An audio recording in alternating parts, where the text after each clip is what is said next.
심령이 가난한 자는 복이 있나니. 어, 이 마태복음 산상수훈에 나오는 그 유명한 팔복에 대한 말씀입니다. 흔히들 이 팔복에 대한 메시지를 하나님의 이 복을 받기 위한 이 조건으로 해석하는 경우가 많습니다. 심령이 가난하면, 온유하면, 의에 주르고 목마르면, 그러면 하나님의 복을 받는다는 것입니다. 그래서 이 가난한 심령을 가지기 위해서, 혹은 이 온유한 마음을 가지기 위해서 노력을 합니다. 그래야 복을 받을 수 있다고 생각하기 때문입니다. 그러나 이것은 성경을 오해한 잘못된 해석입니다. 이 팔복의 메시지는 복을 받기 위한 처방전이 아니기 때문입니다. 혹시 이런 말 들어보셨습니까? 모든 말은 이 맥락이 중요하다. 맥락. 이 똑같은 말인데도 이 참 잘했어요 라는 말이 이 맥락에 따라서는 이 칭찬이 될 수도 있고 또는 이 욕이 될 수도 있기 때문입니다. 저는 이 맥락의 중요성이 가장 강조되어야 하는 것이 바로 성경 해석이라고 생각을 합니다. 왜냐하면 이 성경의 기록은 그 기록이 쓰여진 시기와 지금 그 성경을 읽고 있는 우리와의 그 시간적, 이 공간적인 간격이 엄청나기 때문에 그렇습니다. 우리가 조금만 이 주의를 놓치더라도 그 맥락을 놓치기가 쉽고 그 본래 성경 저자가 의도한 내용과는 정반대의 뜻으로 해석하기가 일수이기 때문에 그렇습니다. 더 심각한 것은 이렇게 이 맥락을 놓친 이 잘못된 해석을 그대로 믿고 거기다가 이 은혜까지 받는 일이 비일비재하기 때문에 그렇습니다. 물론 이 살다 보면은 이 맥락을 벗어난 판단과 또는 해석을 하는 경우가 어디 성경뿐이겠습니까? 어릴 적 이 어른들 말씀을 맥락 없이 듣고 뜬금없이 행동을 했다가 이 등짝 스매싱을 당한 적이 어디 한두 번이겠으며 친구들 사이에서 이 맥락 없이, 맥락에 대한 이해 없이 이야기를 했다가 놀림받는 경우가 어디 한두 번이겠습니까? 그러나 이 성경 해석에 있어서 이 맥락의 중요성은 이런 것과는 차원이 다른 것이 이 생활 속에서 일어나는 몇 가지 실수는 그저 이 삶 속의 해프닝으로 끝나고 말지만 이 맥락을 놓친 성경 해석은 인생 전반에 커다란 데미지를 줄 수 있는 심각한 문제이기 때문에 그렇습니다. 다시 본문으로 돌아와서 이 팔복에 대한 해석도 마찬가지라고 생각을 합니다. 사람들은 이 산상수훈의 팔복에 대한 메시지를 주로 마음이 온유하면, 심령이 가난하면, 이 주위 사람들과 화평하게 하면, 좀 청렴하면, 그러면 이 하나님께로부터 이 축복을 받을 수 있다라는 그러한 메시지로 받아들이곤 합니다. 그래서 이 온유해지기 위해서 또는 화평케 하기 위해서 이 마음이 가난해지기 위해서 노력을 합니다. 그러나 이것은 예수님의 말씀하시고자 하는 그런 의도와는 전혀 다릅니다. 우리가 예수님의 가르침의 맥락을 올바로 이해한다면은 그러한 오해는 하지 않을 것입니다. 그래서 이 결론적으로 말씀드리자면은 이 산상수훈의 이 팔복의 메시지는 이 산상수훈의 팔복은 우리가 흔히 알고 있는 그러한 축복이 아닙니다. 사실 이 산상수훈에서 예수님께서 말씀하시는 복은 우리가 이 세상을 살아가면서 받고 싶어하는 우리가 원하는 그러한 복과는 거리가 멉니다. 우선 이 팔복의 메시지를 이 맥락에 따라서 이 옳게 해석하려면은 예수님께서 가르치시던 그 당시의 이 시대 상황에 대한 이해가 필요합니다. 예수님 당시 그 유대인들의 관심은 오로지 하나님께서 언제 이 자신의 조국 이스라엘을 로마의 압제로부터 회복시키실까? 언제 하나님의 나라가 임하실까? 하는 데 있었습니다. 그들이 기대하고 소망했던 하나님 나라는 하루빨리 이 로마 제국의 압제에서 해방되어서 자신들이 주인으로 서는 그런 나라였습니다.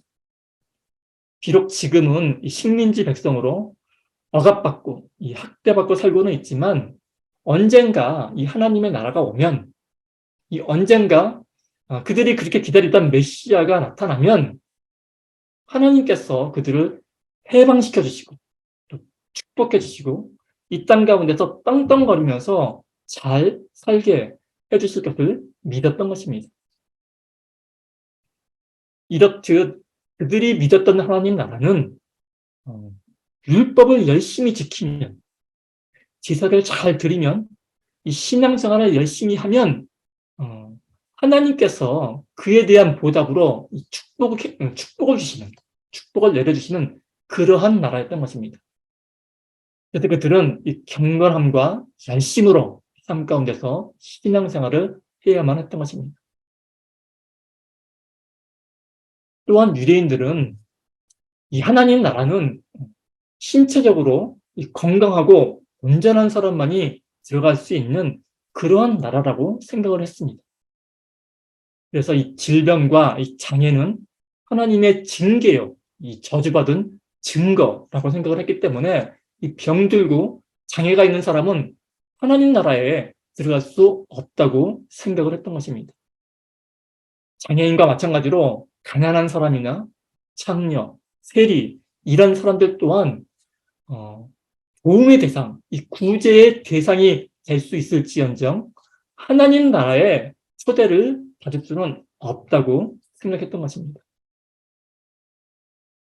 이렇듯 유대인들은 자기들만의 기준으로 하나님 나라에 들어갈 수 있는 사람과 들어가지 못할 사람을 구분하고 판단하고 편을 갈랐습니다. 그러나 예수님께서 가르치셨던 하나님 나라는 이러한 유대인들과의 생각과는 전혀 이 거리가 멀었습니다. 바로 이러한 맥락 속에서 산상수훈의 팔복에 대한 가르침이 나온 것입니다. 이 팔복의 각 항목은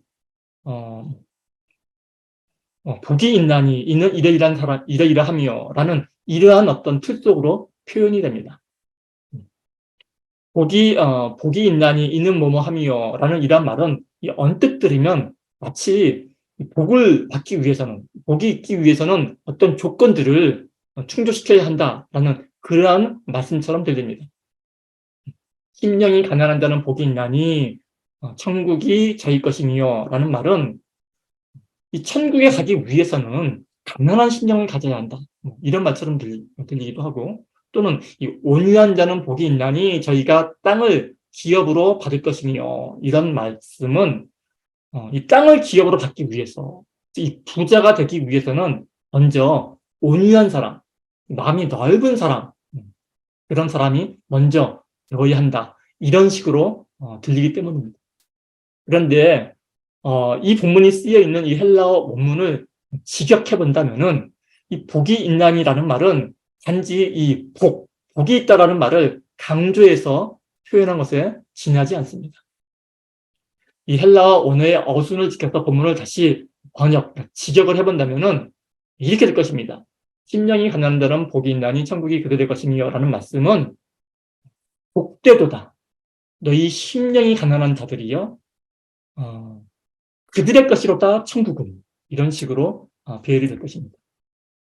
이렇게 이 원문의 뉘앙스를 살려서 지적을 한다면은 이 말씀, 복이 있나니라는 말씀은 조건을 뜻하는 그런 조건들이 아니라 단순히 복을 강조하는 표현임을 알 수 있습니다. 그러니까 이 말씀은 심령이 가난한 사람이 되어야, 마음이 온유한 사람이 되어야지 복을 받을 수 있다라는 그러한 말씀이 아니라 그 심령의 가난함 자체를 축복하고 복이 있다고 축복하고 선포하는 말씀임을 알 수 있는 것입니다. 이 같은 내용, 이 동일한 내용을 담고 있는 이 누가복음에서는 이 말씀을 아예 직설적으로 가난한 자는 복이 있도다라고 표현을 합니다. 이 하나님의 모략이라는 책으로 유명한 이 책인데요. 하나님의 모략이라는 책으로 유명한 신학자이자 목회자인 이 달라스 윌라드는 이 본문을 해석하면서 이 마음이 가난한 자를 영적으로나 물적으로, 그러니까 지금 모든 면에서 영육 간에 이 절대적인 빈곤에 허덕이는 사람으로 해석을 합니다. 바꿔 말씀드리자면은 심령이 가난한 사람이란 누가 보더라도 하나님 앞에 도저히 설 수 없을 정도로 이 육체적으로나 영적으로도 형편없이 망가져버린 이러한 사람을 의미한다는 것입니다. 보통의 사람들이라면은 아무리 가난해도 이 마음 많은 부자라고 스스로를 자부는 할 수 있을 것입니다. 그러나 이 형편이 사정이 너무나 이 형편없다 보면은 심령조차도 마음에서조차도 이 꿈속에서라도 스스로를 위로할 수 없는 상태가 될 것입니다. 이렇듯이 그야말로 철저하게 이 하나님께 소외되었다고 이렇게 느끼는 사람들이야말로 심령이 가난한 사람들이라는 것입니다. 그런데 지금 예수님께서는 바로 그러한 사람에게 복이 있다고 말씀하시는 것입니다. 그러한 사람조차도, 아니, 바로 그러한 사람이 하나님 나라에 들어갈 자격이 있다라고 오히려 강조하시면서 말씀하는 것입니다. 가난 때문에 혹은 질병 때문에 자신의 무능함 때문에 절망 가운데서 살아갈 수밖에 없던 그 당시의 사람들이 예수님의 이 말씀을 듣고 어떤 마음이었을지 한번 생각해 보시기 바랍니다. 그야말로 이 희망과 기쁨에 찬 얼굴로 예수님을 쳐다보지 않았겠습니까? 이러한 말씀이야말로 진정한 기쁜 소식이요, 복음의 말씀이었을 것입니다. 연이어서 말씀하시는 바도 같은 맥락입니다. 애통하는 자. 이 애통하는 자는 이 비참한 환경 속에서 어찌할 도리가 없어서 탄식하며 그저 슬퍼하는 사람을 뜻할 것입니다. 이 온유한 사람에서의 이 온유함이란 지금처럼 인자하고 너그러운, 자비로운 그런 이미지보다는 저항할 힘이 아예 없는 그러한 상태를 나타난다고 보는 게 오히려 맞을 겁니다. 저항을 못하니까 당연히 온유하게 보이겠지.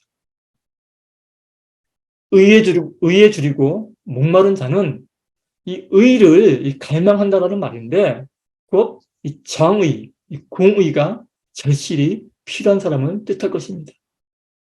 사회적으로 억울하게 또는 불이하게 취급을 받는 사람들이겠지요.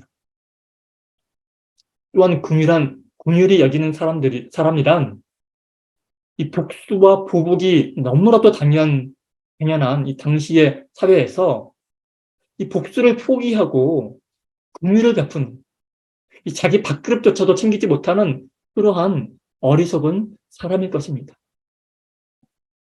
마음이 청결한 사람이란 모두들 이 자신의 욕망을 채우기 위해서 필사적으로 달려나가는 그러한 사회 속에서 이 자신의 욕망을 채울 능력이 없어서 홀로 뒤쳐져서 마음을 다 비우고 타박타박 걸어가는 그러한 이 세상 가운데서는 아무런 소망이 없는 그러한 사람일 것입니다. 화평케 하는 사람이란 싸우는 사람 사이에 끼어 있는 사람입니다. 서로 상대방을 이겨먹으려고 이 안달이난 그러한 사람들 틈바구니 속에서 양쪽 편 사람들의 손을 잡고 평화를 호소하는 그러한 약한 사람일 것입니다. 이 모두가 다 한결같이 힘도 없고 천대받고 이 억울함에 짓눌려 살 수밖에 없던 그 사회의 하층민들입니다. 지금 예수님께서는 바로 이러한 사람들을 보고 복이 있다라고 강조하시면서 말씀하시는 것입니다. 세상 사람들 그 어느 누구도 원하지 않는 그러한 비참한 상태에 처한 사람들에게 그 상태 그대로 그들을 복 있는 사람들이라고 힘있게 강조하시는 겁니다. 결국 예수님께서 전하시는 이 팔복의 메시지는 복을 받기 위한 어떤 조건들을 말하는 것이 아닙니다. 가난하기 때문에, 온유하기 때문에, 의에 주르고 목이 마르면, 혹은 자신이 유대인이면, 안식일을 꼬박꼬박 지키면, 어떤 착한 일을 하면, 그러한 일을 했기 때문에, 이런 어떤 조건으로 인해서 그 조건을 잘 지키면은 무조건 하나님의 복을 받는다라는 이러한 뜻이 아니라는 말씀입니다. 복음은 아무리 가난하고 아무리 상황이 힘들어도 믿음을 가지고서 참고 견디면, 인내심을 가지고 열심히 하나님을 믿는다면은 결국에는 사업도 성공하고 출세도 할 수 있고, 이러저도 아니면은 최소한 천국은 보장받는, 천국에 가서 팔자를 고칠 수 있다라는 그러한 달콤한 속삭임의 말씀이 아닌 것입니다.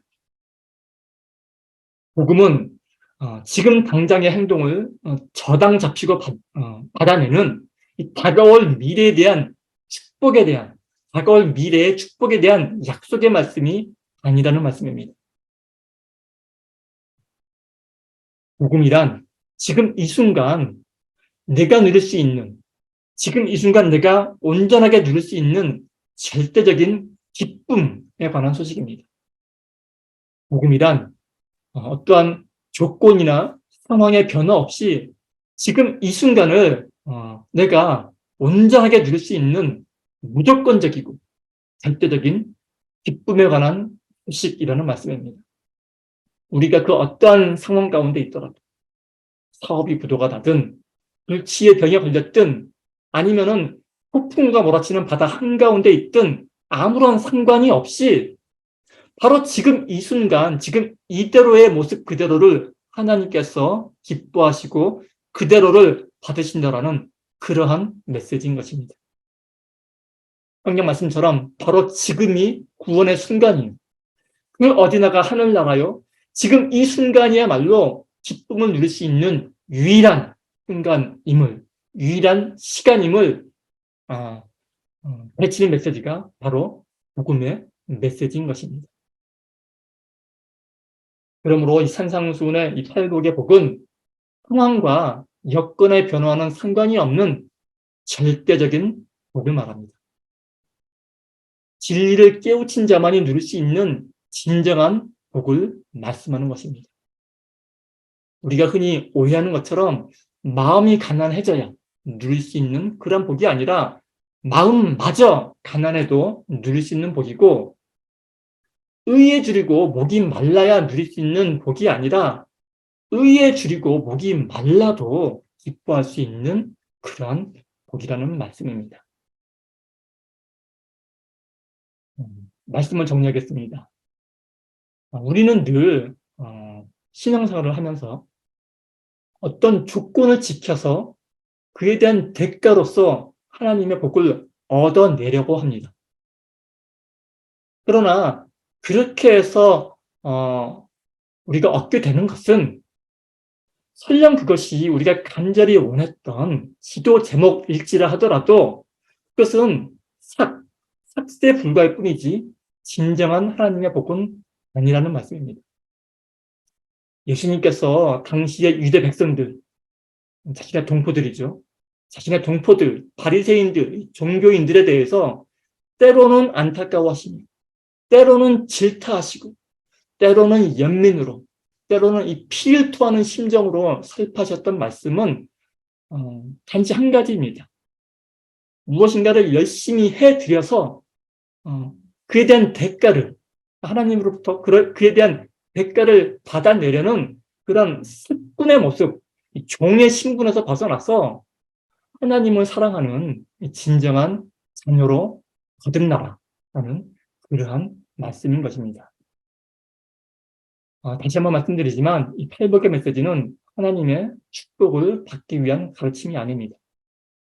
이 팔복의 메시지는 축복에 대한 하나님의 약속의 말씀이라기보다는 사회적인 약자, 사회적인 약자에 대한 따뜻한 격려의 말씀이고, 너무나도 가난하고 너무나도 비참하기에 마음속으로나마, 꿈속에서나마 풍요로움을 꿈도 꿀 수 없는 그런 사람들, 바로 그런 사람들을 향한 위로의 메시지인 것입니다. 사랑하는 좋은 친구교회 성도 여러분, 우리가 하나님을 믿고 따르는 이유가 무엇입니까? 하나님 손에 들려진 축복입니까? 아니면 하나님의 사랑 때문입니까? 만약 하나님이 우리가 원하는 그런 축복을 하나도 안 주신다 하더라도 지금 우리에게 주어진 상황 가운데 그분을 따를 자신이 있습니까? 만일 이 질문에 고개가 갸우뚱해진다면은 조금은 씁쓸한 이야기지만 우리는 이 출애굽기에 그 이스라엘 백성들처럼 금송아지 우상을 여호와 하나님이라고 부르며 섬기고 있는 것일지도 모릅니다. 지금 여기 바로 이 순간 지금 이대로 이 모습 이대로 우리가 하나님을 사랑하지 못한다면 그 하나님을 사랑하기 위한 어떤 조건을 내건다면은 우리는 지금 하나님이라는 우상을 섬기고 있는 것인지도 모른다는 말씀입니다. 함께 기도하겠습니다. 하나님 아버지, 우리가 하나님을 우상으로 섬기지 않도록 인도하여 주십소서. 예수님 이름으로 기도합니다. 아멘.